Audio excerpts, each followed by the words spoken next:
আমি আল্লাহ তখন প্রথম আসমানে হাজির। ওরে বান্দা তুই ফজরে কোথায় তালাশ করো? আরে আমি মাওলার দেওয়া পানি খাও, আমি মাওলার দেওয়া সূর্যের আলো নাও। এখনো পর্যন্ত চিনো না সেই সূর্যের মালিককে। বান্দা তুমি গাছের ফল খাও, চিনো না সে ফলওয়ালা ফলের মালিককে। বান্দা তুমি নদীর মাছ ধরে খাও, জানো না সে নদীর মাছ দেওয়ার মালিককে। ওই মালিকরে তালাশ করতে কোথাও যাওয়া লাগবে না। ওরে রাতের বেলা আমি মাওলায় হাজির। আমি আল্লাহ এখন ডাইরেক্ট হাজির হয়ে গেলাম। রাতের গভীর যখন শেষ অংশ, তোর মাও ঘুমায়, বাবাও ঘুমায়, ভাই বোনেরা ঘুমায়, তুই তখন অজু বানাইয়া যায় নামাজে আসি একবার ডাক দে। অন্তর খুলে যদি ডাক দাও, আল্লাহ, আমি আল্লাহ পাক তোর জীবনের সব গুনাহ ডাকে মাফ করে দেব। আমি আল্লাহ চাই তোকে কাছে পাওয়ার জন্য। আমি আল্লাহ চাই তুমি আমারে ছাড়ার কোথাও যাবা না। আমি আল্লাহ চাই তুমি আমার দিকে আগায় আসো। আমি আল্লাহ চাই আমার রহমতের চাদরে ঢুকে যাও। কারণ দুনিয়ার কষ্টের থেকে মরণের কষ্ট আরো কঠিন। আরে তোমার দুনিয়ার আযাব থেকে জাহান্নামের আযাব আরো কঠিন। এক সেকেন্ডের জন্য তুমি সহ্য করতে পারবা না। আমি আল্লাহ পাক ডাকতেছি, আলা মিন মুস্তাগফিরিন ফাগফির লাহ। গুনাহ যারা করছো ক্ষমা চাও। নবীজি বলেন একটা জুতার ফিতাও যদি ছিঁড়ে যায় আল্লাহর কাছে বলো। আমার আল্লাহর কাছে বললে আল্লাহ পাক খুশি হবেন। দুনিয়াওয়ালারা চাইলে বেজার হয়, আর আমার আল্লাহ না চাইলে বেজার হয়। দুনিয়াওয়ালারা চাইলে বেজার কেন? দুনিয়াওয়ালাদের অভাব আছে। আল্লাহ না চাইলে বেজার কেন? আল্লাহর কোনো অভাব নাই। আল্লাহ তাআলা বলেন, বান্দা আমি চাই তুমি আমার কাছে আগাও। আগাইতে গিয়া তুমি দুর্বল আমি জানি, তোমার ঈমান দুর্বল তাও জানি, তোমার আমল দুর্বল তাও জানি। এ কারণে আমি আল্লাহ পাক তুমি যখন এক বিঘা আগায় যাও আমার রহমত তোমার দিকে এক হাত আগায় যায়। তুমি যখন এক হাত আগায় যাও আমার রহমত তোমার দিকে দুই হাত আগায়। তুমি যখন হেঁটে হেঁটে আগাও আমি আল্লাহর রহমত তোমার দিকে দ্রুত গতিতে দৌড়াইতে থাকে। আমি আল্লাহ পাক চাই তুমি আমার দিকে আসো। আমি আল্লাহ চাই না তুমি আমার রহমতের দরজা বাদ দিয়া দুনিয়ার অন্য কোনো দরওয়াজায় যাইবা। আমি আল্লাহ চাই তুমি আমার মোহাব্বতের দরজায় আসো। গুনাহ করিয়া ক্ষমা চাও। রহমতের নবীও রাত সারা রাত আল্লাহর মোহাব্বতে কান্না করে ইবাদতে কাটাইতেন। আবু বকরের কান্না সারা রাত, ওমরে ফারুকের কান্না সারা রাত। এরে আল্লাহর বান্দারা, দুই ফোঁটা চোখের পানি যদি ফেলতে পারি এই পানি বৃথা যাবে না। আল্লাহ পাক কিয়ামতের দিন এই পানিটা কাজে লাগাইয়া জাহান্নামের আগুনকে নিভিয়ে দিবেন। আমি আমারটাও মাঝে মাঝে বলি যে জীবনটা কত কষ্টে কাটছে, ভাষা নাই বোঝাবার। 150 টাকা একটা জামা কিনছি, কত ওটারে কি কাপড় কয়, ট্যাটটন কইতো, বুঝে এরা ট্যাটটন, পলেস্টার, তাও রঙিন। কয়শো টাকা? এই 150 টাকার জামা বছরকে বছর পরছি, বছরকে বছর। এক লঙ্গি দিয়া ছিঁড়ে গেছে সেলাই কইরা, এরপরে চলছে। বিছানায় প্রস্রাব করি সেই থেকে মা বাবার কোল ছেড়ে চলে আসছে। বরগুনার পীর সাহেব হুজুর রহমাতুল্লাহ আলাইহির মাদ্রাসায়। কত কষ্টের জীবন। সিঁড়ি দিয়া দোতলায় হাত দিয়া ধরে ধরে উঠতাম, দাঁড়ায় উঠা যেত না। তো বুঝেন যে কত ছোট। 2 বেলা খানা দিত মাদ্রাসায়, এই মাপা ভাত 10টার সময় আর আসরের পরে। এটারে ভাগ করে 4 বার খাইতাম। তরকারি কি? মাদ্রাসা থেকে পাতলা ডাউল, আর বাড়ির থেকে আমার মা শুকনা মরিচ গুঁড়া কইরা প্লাস্টিকের ডিব্বায় দিতেন, আর বাবায় 1 কেজি আলু দিতেন, আধা কেজি দিতেন। এটা নিয়ে 2 মাস খাওয়া লাগবে। আলু কেটে কেটে নাম লিখে ভাতের মধ্যে সিদ্ধ দিতাম।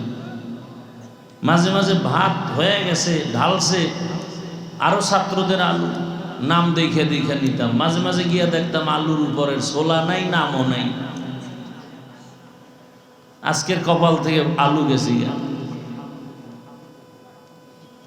এইভাবে কষ্ট করে করে আল্লাহ এ পর্যন্ত নিয়ে আসছেন। আল্লাহ অনেক দয়া করেছেন, অনেক কিছু দিয়েছেন। আজ এক লুঙ্গি পরি, ওটা আর কালকে পরি না। একটা জামা আজকে পরি, কালকে পরি না। সব রবের করুণা। কি শুকর আদায় করব। উজানির কারি মনজুর রহমতুল্লাহ আলাইহি বারবার তার মোনাজাতের মধ্যে আমার হাত লাগায়া বলতো, আল্লাহ ওকে দিয়ে একটা মাদ্রাসা, দাওরা হাদিস মাদ্রাসা আমি দেখে যেতে চাই। মাদ্রাসা হয়েছে, আল্লাহর ওলি আর দুনিয়ায় নেই, দেখে যেতে পারলেন না। একদিন এগুলো সব থেকে যাবে, আমিও থাকবো না। কথা ঠিক না? কিন্তু যেতে তো হবেই। হিসাব দুইটা, সাথে কি নিয়ে যাব আর দুনিয়াতে কি রেখে যাব।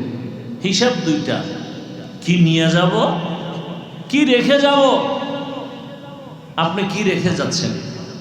যেতে তো হবেই, কি মরা লাগবে না? কি নিয়ে যাবে? ওখানে তো কিছু নিতে হবে না, উপায় নেই। বিদেশ যাবেন, পাসপোর্ট লাগবে না? কথা বলেন না কেন? ভিসা লাগবে না? না ইমিগ্রেশনে আটকায় দিবে।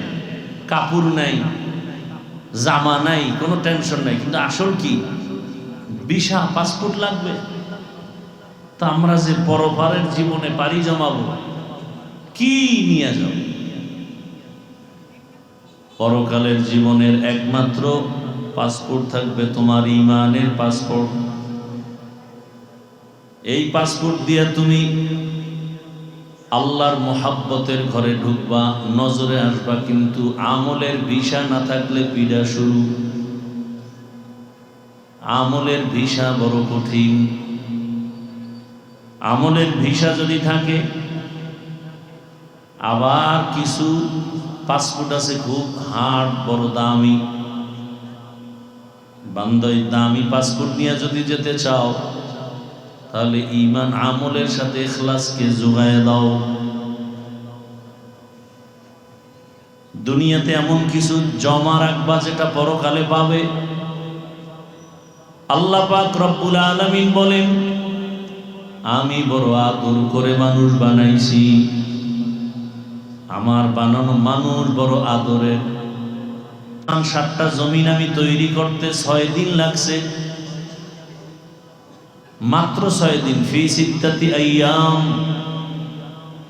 অথচ আমার মোহাব্বতের মানুষ 1 ফোঁটা পানির থেকে মায়ের গর্ভে বানাইতে আমি আল্লাহ 6 দিনে পারি নাই, 10 দিনেও পারি নাই।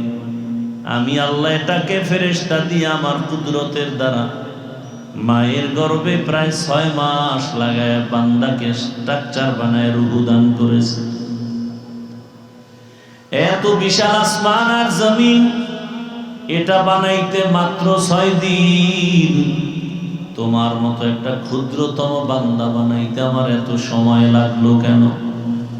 এর একমাত্র কারণ, ভালোবাসার জিনিস বানাইতে বড় সময়ের ব্যাপার। আল্লাহ বলেন, আমি তোমাকে বড় আদর করে বানাইছি, বড় নরম করে বানাইছি। ওয়াখুলিকাল ইনসানু যায়ীফা। আমি মানুষ বড় দুর্বল করে বানাইলাম, এবং এই মানুষের জীবনে চলার জন্য যা প্রয়োজন সব আমি ব্যবস্থা করেছি। তোমার পানির প্রয়োজন, আলোর প্রয়োজন, ঘুমের প্রয়োজন, রাতের ব্যবস্থা করলাম। যত তোমার সুন্দর জীবন পরিচালনার জন্য যত খানার প্রয়োজন সব করলাম। আমি আল্লাহ বিশাল বড় আসমান তোমার জন্য বানাইলাম, বিশাল বড় জমিনটা তোমার গোলাম বানায় দিলাম। সমুদ্রের হাজারো ধরনের মাছ তোমার জন্য, রাতের চাঁদের আলো তোমার জন্য, জমিনের ফসল তোমার জন্য, গাছের ফল তোমার জন্য। আমি বড় মোহাব্বত করি তোমাকে। আমি আল্লাহ সব কিছু তোমারে দিয়া তোমার থেকে কিছু চাই নাই। আমি আল্লাহ তোমার কল্যাণের জন্য আমি বলেছি তুমি আমার ইবাদতে জীবনটা কাটায় দাও, 5 বেলার নামাজ আদায় করবা। আমি আল্লাহ আবার এই 5 বেলার নামাজ আদায়ের ক্ষেত্রে তোমাকে বুঝাবার জন্য, ডাকার জন্য নির্দিষ্ট লোক রাখছি। ফজরের নামাজে তোমাকে ডাকার জন্য মুয়াজ্জিন অপেক্ষায় থাকে। as-salatu khairum minan nawm।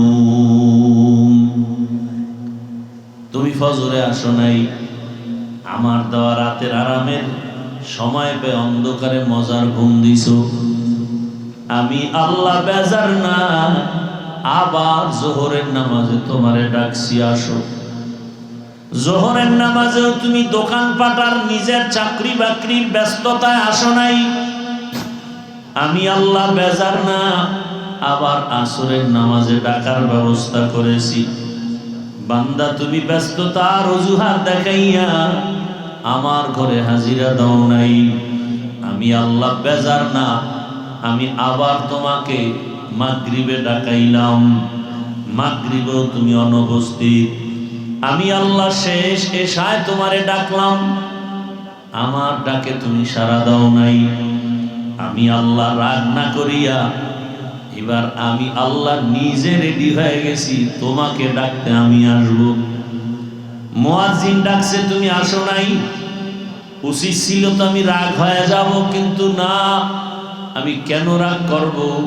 আমার তো আলাদা আর এক জায়গায় কোনো ছেলে নাই, মেয়ে নাই, আমার স্ত্রী নাই, আমি একা। আমি জিন বানাইছি, ফেরেশতা বানাইছি, তবে আমার আদরের না। আমি মানুষ বানাইছি বড় মায়া করিয়া। আমি চাই মানুষ যেন একবার আমারে আল্লাহ বলে ডাক দেয়, মানুষ যেন আসিয়া কপালটা মাটির মধ্যে লাগায় দেয়। বান্দা যখন কপালটা মাটির মধ্যে লাগায়, আমি মাটিতে লাগতে দেই না। আমি আল্লাহ কুদরতি পা আমার বান্দার কপালের নিচে ঢুকায় দেই। বান্দা তোর কপাল বড় দাবি, তুই কপালটা মাটিতে ঠেকাবি, আর আমি চুপ থাকবো না। তোর বডির মধ্যে কপাল বড় দামি, আমি আল্লাহ ওই কপালটাকে মাটিতে নাগার আগে আমি আল্লাহ তোর কপালের নিচে কুদরতের কদম লাগাই দেই। আমি আল্লাহ পাক বড় খুশি হয়ে যাই। দুনিয়াতে মানুষ সম্মান চাইতে গিয়া বলে সেজদা দাও, আল্লাহ বলেন আমি আল্লাহ এত কিছু তোমারে দিলাম, আমি চাই তুমি আমাকেই সেজদা দিবা। আমি আল্লাহ পাক অপেক্ষায় থাকি কখন আমাকে তুমি ডাক দিবা। আমি আল্লাহ পাক এত মোহাব্বত করে বানাইয়া আমি আল্লাহ পাক ডাকলাম, এরপরও যখন আসো নাই, আমি রাগ করি নাই, পানিও বন্ধ করি নাই, বাতাস বন্ধ করি নাই, বরং আমি আল্লাহ মায়া আর রহমতের দরজা দিয়া তোরে ডাক দিছি, আয়। কুল ইয়া ইবাদিয়াল্লাযীনা আসরাফু আলা আনফুসিহিম লা তাকনাতু মির রাহমাতিল্লাহ। আমার রহমতের দরজা খোলা। দুনিয়ার মানুষের দয়ার দরজা মাঝে মাঝে খুলে, মাঝে মাঝে বন্ধ করে দেয়, আর আমি আল্লাহ দরজা খুলে দিলাম, একটা সেকেন্ডের জন্য বন্ধ নাই। আমারে সমুদ্রে বয়ে যদি ডাক দাও আল্লাহ, আমি সেখানেও হাজির। আমাকে যদি গভীর রাতে ডাক দাও, সেখানেও আমি আল্লাহ হাজির। আমারে যদি কোনো বেঈমানেও ডাক দেয়, আমি সেখানেও হাজির। আরে ইব্রাহিম আলাইহিস সালাম মেহমান সারা খানা খায় না, মেহমান আসলে রিজিকে বরকত হয়, ঘরের মধ্যে রহমত বাড়িয়া যায়। ইব্রাহিম নবী মেহমান খুঁজে রাস্তায় দাঁড়ায়, যাকে পায় তাকে ডাইকা আনেন, মেহমান বসায় খানা খাবেন। একদিন ইব্রাহিম নবী মেহমান পায় না, অনেকক্ষণ অপেক্ষা। হঠাৎ করে দেখে একটা লোক আসতেছে।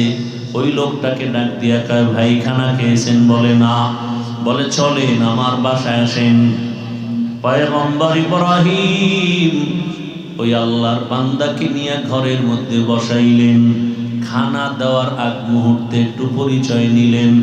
পরিচয় নিয়ে জানতে পারলেন এই বান্দা অগ্নি পূজা করে, ইসলাম মানে না, আল্লাহর ধর্ম ইসলাম মানে না। ইব্রাহিম আলাইহিস সালাম বলে, তো আপনাকে তো খানা দেওয়া যায় না, আপনি তো আমার মুমিন ভাই হতে পারেন নাই, আপনি তো আমার আল্লাহর হুকুম মতো চলেন না, বরং আমার আল্লাহ যদি বেজার হয় এমন কাজ আপনি করেন, আগুনের পূজা করেন, গায়রুল্লাহর পূজা করেন, আপনাকে খানা দেওয়া যাবে না। লোকটাকে খানার থেকে উঠায় বিদায় দিল। আমার মাওলার রহমতের দরিয়ায় জোশ এসে গেল। আল্লাহ ওহী নাজিল করলেন, ওই লোকটা মনের কষ্ট নিয়ে যায়। আল্লাহ ডাকে ডার বলেন, ইব্রাহিম ওই বান্দাটারে তাড়ায় দিছো, কোথায় যাবে? ওরে তুমি মাত্র একবার খানায় বসাইছো, বিধর্মী বলিয়া তাড়ায় দিছো। আরে আমি মাওলারে সিজদা দেয় না জানো কত বছর, আগুনের পূজা করে কত বছর, আমি আল্লাহ এত বছর পর্যন্ত ওর খানাও বন্ধ করি নাই, পানিও বন্ধ করি নাই। আমি আল্লাহ তো অপেক্ষায় আছি কোন দিন আমাকে আল্লাহ বলে ডাক দিবে। আমি আল্লাহ রাগ করে পানিও বন্ধ করি নাই, খানাও বন্ধ করি নাই, সূর্যের আলো বন্ধ করি নাই। ও ইব্রাহিম আমার বান্দাটারে কেন তাড়াইয়া দিছো? আমি আল্লাহর বড় মায়া লাগতেছে, তুমি মাত্র একবার বসাইয়া বিধর্মী বলে তাড়াইয়া দিছো। ইব্রাহিম নবী শোনা মাত্র একটা দৌড় দিলেন, আর ওই বান্দারে তালাশ করে খুঁজতে খুঁজতে গিয়া দেখে বান্দা এক জায়গায় বসে বসে চোখের পানি ছেড়ে কান্না করে, আমাকে দাওয়াত দিবা না, দিয়া কেন আবার অপমান করেছো? ইব্রাহিম নবী তার সাথে ক্ষমা চাইয়া এরপরে ডাকা শুরু করলেন। এরপরে কাছে আইনা খানার আয়োজন করলেন, এমন সুন্দর ব্যবহার দিলেন। এক পর্যায়ে আল্লাহর বান্দা আমার মাওলার গোলাম হয়ে পড়লো, কালেমা পড়ে ফেললো। আমার আল্লাহ তো দয়ার মালিক। আল্লাহ বলেন, তোমরা যারা শয়তানের ধোকায় পড়ে গুনাহ করেছো, আমি আল্লাহ তোমার জন্য রাস্তা খুলে দিলাম। আমি আল্লাহ পাক তোমার তওবা কবুল করার জন্য 5 বার মসজিদে ডাকছি, যাও নাই। আমি আল্লাহ পাক এখন তোমাকে ডাকার জন্য হাজির হতেছি। আমি আল্লাহ এমন এক টাইমে তোমাকে ডাকতে আসতেছি, অতিও গভীর হয় রজনী যখন, নীরবে প্রভুর নাম জপিও তখন। প্রভুর করুণা যদি পাইবারে চাও, গভীর রাতে উঠে প্রভুর গুণগান গাও। আমার আল্লাহ পাক রহমতের দরজা দিয়া ডাকেন, বান্দা তুমি গুনাহ করেছো কত বছর? কয়টা? বলে আমি 50 বছর লাগাইয়া এত গুনাহ একদিনে করি নাই। আজকে একটা, কালকে 2টা, এভাবে হাতের গুনাহ, চোখের গুনাহ, জবানের গুনাহ, অন্তরের গুনাহ করতে করতে বছর বছর গুনাহ করিয়া আমার চোখের গুনার পাল্লা ভারী, আমার হাতের গুনার পাল্লা ভারী, আমার অন্তরের গুনার পাল্লা ভারী। গুনাহ করতে করতে 30, 40, 50 বছর একটা পাহাড় হয়ে গেছে। আল্লাহ বলে, তুই গুনাহ করেছো 50 বছর লাগাইয়া, আমি আল্লাহর দরজায় এসে যদি চোখের পানি ছাড়িয়া একবার দিল খুলে ডাক দাও, ইয়া রাব্বি গফিরলি, আমি আল্লাহ তোর এক সেকেন্ডে জীবনের সব গুনাহগুলো মাফ করে দিব। এমন এক টাইমে আমি আসি যেই সময় আসমান নীরব, জমিনটা নীরব, গাছের পশু পাখিরা পর্যন্ত নীরব, ঘরের মানুষগুলো ঘুমায়, নদীর মাছগুলো নীরব, একটা কোনো আওয়াজ নাই। সমস্ত মানুষ এখন বেহুশ অবস্থা, ঘুমের মধ্যে, কোনো আওয়াজ নাই, নীরব সময়। আমি আল্লাহ তখন প্রথম আসমানে হাজির। ওরে বান্দা, তুই ফজরে কোথায় তালাশ করো? আরে আমি মাওলার দেওয়া পানি খাও, আমি মাওলার দেওয়া সূর্যের আলো নাও। এখনো পর্যন্ত চিনো না সেই সূর্যের মালিককে। বান্দা, তুমি গাছের ফল খাও, চিনো না সে ফলওয়ালা ফলের মালিককে। বান্দা, তুমি নদীর মাছ ধরে খাও, জানো না সে নদীর মাছ দেওয়ার মালিককে। ওই মালিকরে তালাশ করতে কোথাও যাওয়া লাগবে না। ওরে রাতের বেলা আমি মাওলায় হাজির। আমি আল্লাহ এখন ডাইরেক্ট হাজির হয়ে গেলাম। রাতের গভীর যখন শেষ অংশ, তোর মাও ঘুমায়, বাবাও ঘুমায়, ভাই বোনেরা ঘুমায়, তুই তখন ওযু বানাইয়া যায় নামাজে আসি একবার ডাক দে। অন্তর খুলে যদি ডাক দাও, আল্লাহ, আমি আল্লাহ পাক তোর জীবনের সব গুনাহ ডাকে মাফ করে দিব। আমি আল্লাহ চাই তোকে কাছে পাওয়ার জন্য। আমি আল্লাহ চাই তুমি আমারে ছাড়ার কোথাও যাবা না। আমি আল্লাহ চাই তুমি আমার দিকে আগায় আসো। আমি আল্লাহ চাই আমার রহমতের চাদরে ঢুকে যাও। কারণ দুনিয়ার কষ্টের থেকে মরণের কষ্ট আরো কঠিন। আরে তোমার দুনিয়ার আযাব থেকে জাহান্নামের আযাব আরো কঠিন। এক সেকেন্ডের জন্য তুমি সহ্য করতে পারবা না। আমি আল্লাহ পাক ডাকতেছি, আলা মিন মুস্তাগফিরিন ফাগফির আলাহ। গুনাহ যারা করছো ক্ষমা চাও। নবীজি বলেন, একটা জুতার ফিতাও যদি ছিঁড়ে যায়, আল্লাহর কাছে বলো। আমার আল্লাহর কাছে বললে আল্লাহ পাক খুশি হবেন। দুনিয়াওয়ালারা চাইলে বেজার হয়, আর আমার আল্লাহ না চাইলে বেজার হয়। দুনিয়াওয়ালারা চাইলে বেজার কেন? দুনিয়াওয়ালাদের অভাব আছে, আল্লাহ না চাইলে বেজার কেন? আল্লাহর কোনো অভাব নাই। আল্লাহ তাআলা বলেন, বান্দা, আমি চাই তুমি আমার কাছে আগাও। আগাইতে গিয়া তুমি দুর্বল আমি জানি, তোমার ঈমান দুর্বল তাও জানি, তোমার আমল দুর্বল তাও জানি। এ কারণে আমি আল্লাহ পাক, তুমি যখন এক বিঘা আগায় যাও, আমার রহমত তোমার দিকে এক হাত আগায় যায়। তুমি যখন এক হাত আগায় যাও, আমার রহমত তোমার দিকে 2 হাত আগায়। তুমি যখন হেঁটে হেঁটে আগাও, আমি আল্লাহর রহমত তোমার দিকে দ্রুত গতিতে দৌড়াইতে থাকে। আমি আল্লাহ পাক চাই তুমি আমার দিকে আসো। আমি আল্লাহ চাই না তুমি আমার রহমতের দরজা বাদ দিয়া দুনিয়ার অন্য কোনো দরওয়াজায় যাইবা।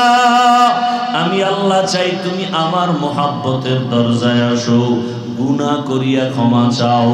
রহমতের নবীও রাত সারা রাত আল্লাহর মোহাব্বতে কান্না করে ইবাদতে কাটাইতেন। আবু বকরের কান্না সারা রাত, ওমরে ফারুকের কান্না সারা রাত। এরে আল্লাহর বান্দারা, 2 ফোঁটা চোখের পানি যদি ফেলতে পারি, এই পানি বৃথা যাবে না। আল্লাহ পাক কিয়ামতের দিন এই পানিটা কাজে লাগাইয়া জাহান্নামের আগুনকে নিভিয়ে দিবেন। অন্য মাহফিলে যায়, কত মানুষ মার্কেটে ঘুরে সময় নষ্ট করে, কিন্তু এই মাহফিল আল্লাহর ওলিদের। এখানে যারা আসবেন, এরা দুনিয়ামুখী মানুষকে বয়ান দেয় না। এখানে আসা মাত্রই যেন কেমন এক পরিবর্তন।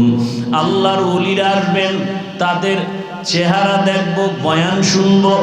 যদি একটা কুদরতের নজর আমার উপরে পড়ে যায়, আমার জীবনের সব বন্ধ তালার দরজা খুলে যাবে। অতএব আল্লাহ যাদেরকে নিয়ে আসেন, আল্লাহর কাছে তওবা করি। অন্তরে কোনো গুনার নিয়ত থাকলে অন্তরকে পরিচ্ছন্ন করি, আর মনে মনে বলি, হে মালিক, এই বেহেশতের বাগানে আছি, খালি ফিরিয়া যেন না যাই। দুনিয়ার কোনো মোহাব্বত অন্তরে না থাকে, আপনার খাস ওলি উলামায়ে কেরামদের কথা শুনিয়া যেন যেতে পারি। আজকের জন্য আবু হুরায়রার মতো মুরুক রেডি হয়ে যাও। পয়গম্বরের সাহাবী আবু হুরায়রা রাদিয়াল্লাহু তাআলা আনহু রহমতের নবীকে ছেড়ে কোথাও যায় না। কারণ রহমতের নবীরে দেখলে তো এমনিই কলিজা ঠান্ডা, পেটে কোনো ক্ষুধাও লাগে না। মাঝে মাঝে মানুষ হিসাবে ক্ষুধা, রহমতের নবীর একটা কথা মানি মুক্তার মতো। আমি আবু হুরায়রা যদি খানার মহব্বতে চলে যাই, আমার থেকে একটা রসুলের কথা ছুটে যাবে। এই কারণে আবু হুরায়রা যায় না। ক্ষুধার পাগল পাড়া হইয়া রাস্তায় পড়ে আছে দুর্বল হইয়া, মানুষ পাড়ায় পাড়ায় যায়, বলে আবু হুরায়রার মনে হয় কোনো মির্গির ব্যারাম হয়েছে। আসলে তো ব্যারাম না, রহমতের নবীর দরবার ছেড়ে যাবে না বলে খানা খায় নাই, ক্ষুধায় ক্লান্ত হয়ে গেছে। এরে আল্লাহর বান্দারা, মেহমান আসবে, উলামায়ে কেরাম আসবেন, কোরআন ও হাদিসের বয়ান করবেন, আর আপনি দোকানে দোকানে ঘুরবেন, কোথাও বসে গল্প করবেন। এটা আল্লাহর প্রিয় বান্দাদের কোনো আমল হতে পারে না।